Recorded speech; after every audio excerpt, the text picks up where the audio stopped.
నిరుద్యోగుల విషయంలో ఉద్యోగాలు వేయకుండా సమీక్షల పేరుతో మీటింగ్లు పెట్టుకుంటూ కాలయాపన చేస్తున్నారు. దాదాపు డిఎస్సి కోసం పోస్ట్ పోన్ చేయాలని గ్రూప్ 1, గ్రూప్ 2, గ్రూప్ 3 ఉద్యోగాలు పోస్ట్ పోన్ చేయాలని చెప్పేసి నిరుద్యోగులు హైదరాబాదులో ధర్నాలు చేస్తుంటే రాత్రింబవళ్ళు నిద్రాహారాలు లేకుండా తిండి తిప్పలు లేకుండా ఉద్యోగాల కోసం హైదరాబాద్లో ధర్నాలు రాస్తారోకులు చేసి పోస్ట్ పోన్ చేయాలని తెలంగాణ ప్రభుత్వాన్ని డిమాండ్ చేస్తుంటే ఈరోజు తెలంగాణ ముఖ్యమంత్రి అయినటువంటి రేవంత్ రెడ్డి గారు మీరు ఈరోజు నిజంగా ఉద్యోగానికి అర్హతలు ఉన్నటువంటి వాళ్ళే అక్కడ ఉన్నటువంటి వాళ్ళు రాస్తారోకులు ధర్నాలు చేసి పోస్ట్ పోన్ చేయాలని కోరుకుంటున్నారు. కానీ మీరు ఈరోజు ఏమంటున్నారు? వాళ్ళని రెచ్చగొడుతున్నారు. కోచింగ్ సెంటర్లు మరియు అదేవిధంగా నిరుద్యోగులను రెచ్చగొట్టి వాళ్ళను ఇతర పార్టీల వాళ్ళు ఏది చేయకుండా చేస్తున్నారని చెప్పేసి అంటున్నారు. ఇది ఎంతవరకు సమంజసమని అంటున్నా. ఈరోజు ఎంతసేపు ఉన్నా వాళ్ళ ఉద్యోగస్తులు నిరుద్యోగులు మాత్రమే పనిచేస్తున్నారు. అక్కడ ఉన్నటువంటి వాళ్ళే మాకు ఉద్యోగాలు కావాలి, ఈ నోటిఫికేషన్ను పోస్ట్ పోన్ చేయమని కోరుకుంటున్నారు. అంతేగాని ఎవరు కూడా వాళ్ళకు ప్రోత్సహిస్తలేరు. ఈరోజు మీరు సన్యాసులు అని చెప్పేసి అంటున్నారు నిరుద్యోగులను. ఎవరు సన్యాసులు?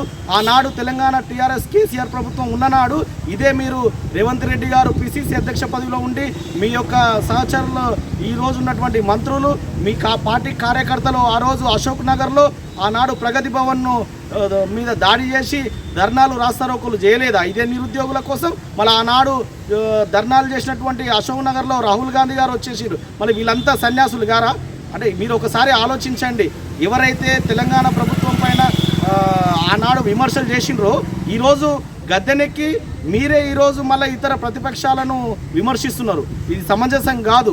ఎంతసేపు ఉన్నా ఉద్యోగాలు ఏ అర్హతతోనో అయితే పరీక్షలు రాయాలనుకున్నారో వాళ్ళే శాంతియుతంగా చేస్తున్నారు. కావున ఖచ్చితంగా గ్రూప్ 1, గ్రూప్ 2, గ్రూప్ 3 డిఎస్సిని ఇమీడియట్లీ పోస్ట్ పోన్ చేసి నిరుద్యోగులకు న్యాయం చేయాలని కోరుతున్నాను.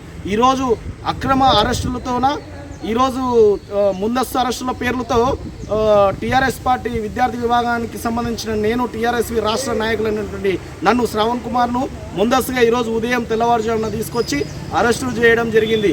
ఈరోజు తెలంగాణ ప్రభుత్వానికి ఒకటే డిమాండ్ చేస్తున్నాం. మాకు ఉద్యమాలు కొత్త కాదు, అరెస్టులు కొత్త కాదు. ముందస్తు అరెస్టుల పేరుతో ఇలాంటి ఉద్యమాలను అణచివేతకు గురి చేస్తామంటే ఊరుకునే సమస్యనే లేదు. ఎంతవరకైనా ఖచ్చితంగా పోరాడతాం. అక్రమ అరెస్టులతో నా ఉద్యమాన్ని ఆపలేరు. ఎప్పటి నుంచో చేస్తున్నట్టు మా ఉద్యమం మాకు కొత్త కాదు.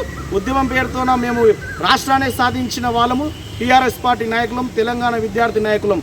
అలాంటిది ఈరోజు కేవలం నిరుద్యోగుల కోసం మేము శాంతియుతంగా మద్దతు తెలుపుతున్న వారిని తీసుకొచ్చి ముందస్తు పేరుతోన అక్రమ అరెస్టు చేస్తే ఇది సమంజసం కాదు. ఖచ్చితంగా తెలంగాణ ప్రభుత్వం, ముఖ్యమంత్రి రేవంత్ రెడ్డి గారు, మంత్రులు, మిగతా వారంతా కలిసి ఖచ్చితంగా నిరుద్యోగులను వాళ్ళ ఆలోచనలను దృష్టిలో తీసుకొని సమీక్షలు చేయకుండా ఖచ్చితంగా వాళ్ళని మీరు పరిగణలోకి తీసుకొని పోస్ట్ పోన్ చేయాలి, నిరుద్యోగులకు న్యాయం చేయాలని చెప్పేసి కోరుకుంటూ, మీరు రైతుల కోసం ఇచ్చే గౌరవ వేతనం, రైతు భరోసా అని చెప్పేసి కాలయాపన చేసి సమీక్షలు చేస్తురే తప్ప మార్పు అని చెప్పేసి ఈరోజు అదే యువకులు మీ వెంట ఉండి, తెలంగాణ ప్రజానీకం మీ వెంట ఉండి మీకు సపోర్ట్ చేసి ప్రభుత్వాన్ని మీకు పైన నిలబెట్టింది. అలాంటి ప్రభుత్వాన్ని మార్పు కోరుకున్నారు. అలాంటప్పుడు ఈ రోజు వరకు కూడా కనీసం 6 గ్యారంటీల మార్పు లేదు.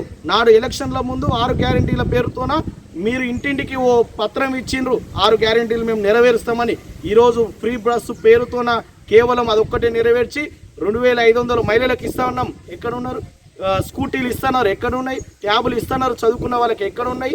ఇంతవరకు పింఛన్లు నెరవేర్చలేదు.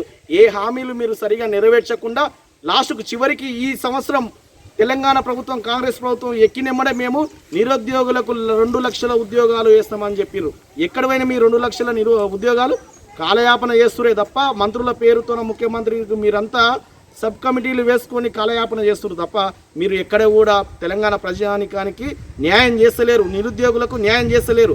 కావున శాంతియుతంగా పోరాడుతున్నటువంటి నిరుద్యోగులకు న్యాయం చేసి వాళ్ళ డిఎస్సిని పోస్ట్ పోన్ చేయవలసిందిగా కోరుతున్నాను.